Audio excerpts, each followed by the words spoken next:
Are you ready to unlock your child's potential? Find the perfect blend of learning and fun at MrBTheTeacher.com. Start with his 3 award-winning books, Guidelines for the Successful Student, a closer look at parenting your school-age child. The Essential Speller, The Feller, and humorous and engaging reading like My Coconut Head. All on sale at Amazon.com. But the learning doesn't stop there. Make any subject fun with the catchy, curriculum-based tunes from Mr. B's Beats for Brains. Please enjoy this sample.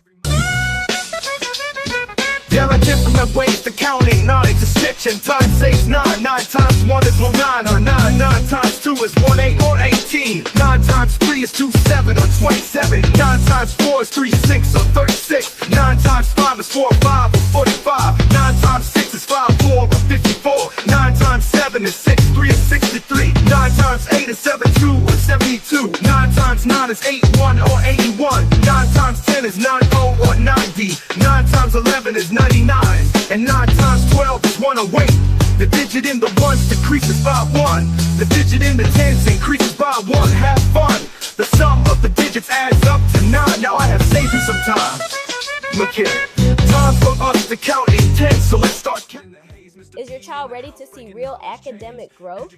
For personalized expert tutoring, connect with Mr. B through Varsity Tutors. Details are at MrBTheTeacher.com. That's MrBTheTeacher.com, your partner in learning success.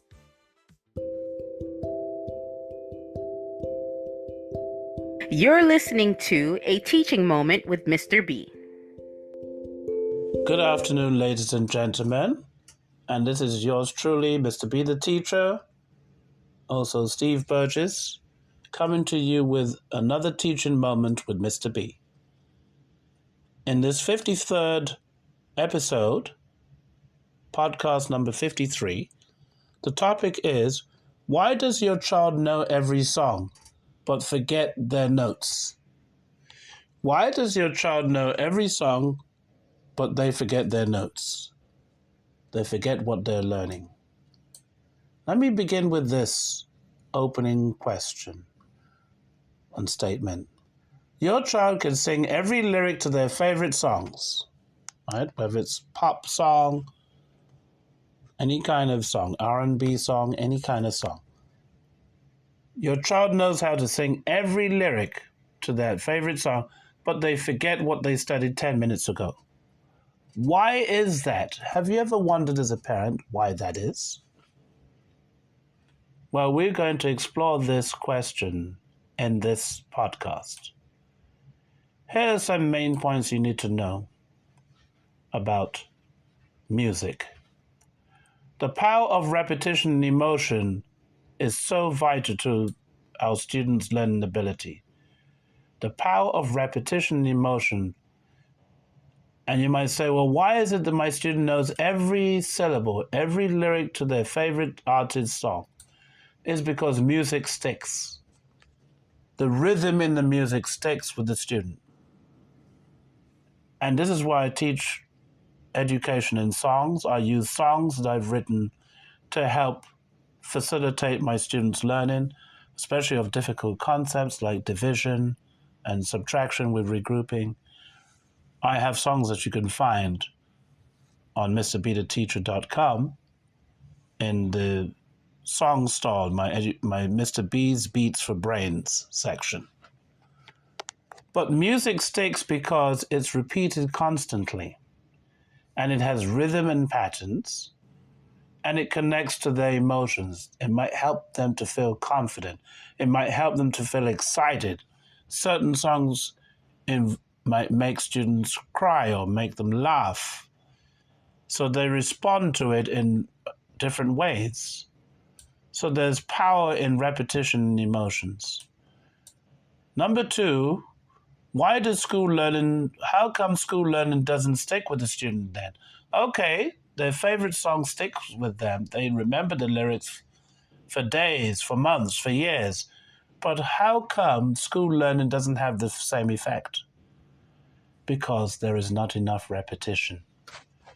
When I teach my students online, I repeat certain concepts, especially those concepts and skills that they're not mastering. I have them repeated over and over and over until it gets to the point that it becomes rhythmic and automatic to the student. When you've learned how to ride a bike, some of you learned how to ride a bike, you didn't just do it once or twice or 5 times. You did it multiple times until one day you were able to balance on that bike without falling. And you're able to pedal and balance at the same time. Well, the same thing is true for school learning, academic learning. There is often not enough repetition on the part of the teacher. And so students are not given ample opportunities to rehearse and internalize that which they have learned externally. And when there's not enough ample opportunities for practice and for internalization of the concepts and skills they're learning, they're often left with forgetting the concepts and skills that they had to learn. And so passive learning becomes more prevalent than active learning. So they're just reading about a concept or a problem or a topic instead of doing it, instead of applying it. So therefore, there's lack of engagement, there's lack of making real-life connections, and so there's not enough of that in the schools. There's not enough of making real-life connections between what they're learning in the classroom in that particular subject or skill or topic to what they can relate it to in the real world. So if they don't equate solving problems with money, with budgeting, they're not going to make the connection. If they don't see the value of a fraction to like measuring portions of their favorite dessert or pizza or other snacks, they're not going to make that real life connection, although they experience these everyday situations. So you need to make it relevant, make it meaningful, make learning meaningful, current, and relevant to the students so that they will be able to engage more in the classroom, they'll engage in active learning, and they'll be able to repeat the concepts and skills readily every week, every day, until it becomes automatic, to them. Point number 3 I want to make is that the brain loves patterns. There's been so many studies about the brain in our educational field that it's worth noting that, do you know that music, the rhythm in music needs to greater test scores in reading, in math, and other subject areas?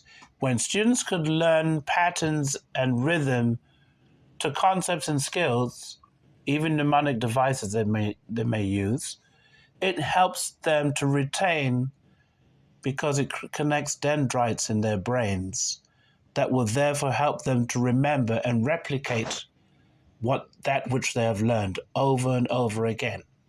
And it will be stored in the episodic memory for easier recall, according to brain research studies. School notes often, when students take notes, just for the sake of taking notes, they're often plain and they're disconnected from any connections they might have to the notes. You must encourage students, as teachers, as parents, for students to make real-life connections. Well, what does 1/4 mean as a fraction? Well, what if we have a pizza and I want 1/4 of that pizza? How am I going to slice it? What does that mean? You divide it into fourths and you take one of the 4th pieces and that makes 1/4. So concepts like these, and if you have to teach it in song to a rhythm, then you teach these to a rhythm. They learn the concept of division by following 4 steps to log division. Daddy divides, mommy multiplies, sister subtracts, and brother brings down. Daddy divides as the father and guide, mommy multiplies and shares what she finds, sister subtracts, but she always have your back. brother brings down the next one he's found. That's part of a song that I have for children about long division. And once they learn that hook, those rhythms, those hooks in that song, they will never forget the 4 steps. I've applied that to my students online from 2 years ago to right now, and it's stuck with them ever since. So you could teach students patterns in songs, and the rhythm and the hooks, the key words that rhyme, often help students to learn, which brings me to my next point. How do we make learning stick like a song? Try these strategies with your children, with your students. Turn these notes that they have to learn, turn these concepts, skills, or steps into chants or rhymes that they could do. Just like the rhyme that I just did about long division. Daddy divides as a father and guide. Mommy multiplies the bread that she finds. Sister subtracts. She always has your back. Brother brings down the next one she's found. Next one he's found. Daddy divides as a father and guide. Mommy multiplies that what she finds. Sister subtracts, but she always has your back. Brother brings down the next one he's found. You find that the words rhyme, so you're teaching them how to rhyme. At the same time, you're teaching them the concepts and skills that would be seemingly difficult, but however, you made it sound more easy because you taught it in song. It doesn't have to be any long songs, just a simple chant would do. Use repetition daily. Have them chant these steps to you daily in the classroom, at home. And add movement if necessary, to clap or tap or walk while this chanting. Use visuals and color coding if they have to write it down. The words that rhyme in the song. And then have them connect these learning experiences to real life examples as I discussed with you a couple minutes ago. Have them make these real life learning connections. If you're teaching subtraction, like my subtraction story, I teach it about borrowing sugar next door from your next door neighbor and then bringing it back. So I tell the story about borrowing sugar from the tens family, the hundreds family, and even the thousands family. And then how do they bring it back? They take one bag and then they pass it on until the one's family ends up with what they need. And then you're able to subtract and use the sugar that they all have enough of to subtract. So that's called regrouping. So being able to make trades. So connect it with making trades. Connect it with real life experiences that we experience. And that way students will get it. Another point I want to talk about is active versus passive learning. I mentioned that students need to be engaged in active learning, which we as educators know is preferred over passive learning. Well, you might say, well, what is the difference? Passive learning means just hearing the concept of skills being taught without any physical application to them. Whilst active learning will involve the student not only hearing and learning the concept, but applying it and teaching it and applying it in many different contexts. So active learning is preferred. Active learning is when the student is actively not only listening or hearing the concepts, but applying it to the point that they could teach someone else the concept, to the point that they could write about it from memory, to the point that they could solve practice problems successfully, to the point that they could take quizzes and tests and excel in them. So I always tell my students that I teach them with the ultimate goal that they could teach it to others and apply it in their everyday lives. So you must, whatever the concept is or the skill is, you must teach them with the point to the point that they could apply it in their everyday lives and teach it to others. Just like I'm teaching you now about how to teach your students how to commit what they've learned to memory. I had to learn about this once upon a time. Now I'm able to teach it to you. And when we teach, as we know in the educational process, we also learn, and then the teaching learning is a cyclical process. Teachers teach, students learn, and then students could teach, and the teachers could go through that process again. Teachers learn, and then they could teach or reteach, and the cycle continues over and over, is repeated over and over again. That's called the teach and learning process. So active learning is what we prefer. And area number 6 is that there's a 10-minute memory boost strategy. And that when a student is learning a difficult concept, just have them study for 10 minutes on that concept. If it's long division, the 4 steps involved, have them chant that or study that for 10 minutes.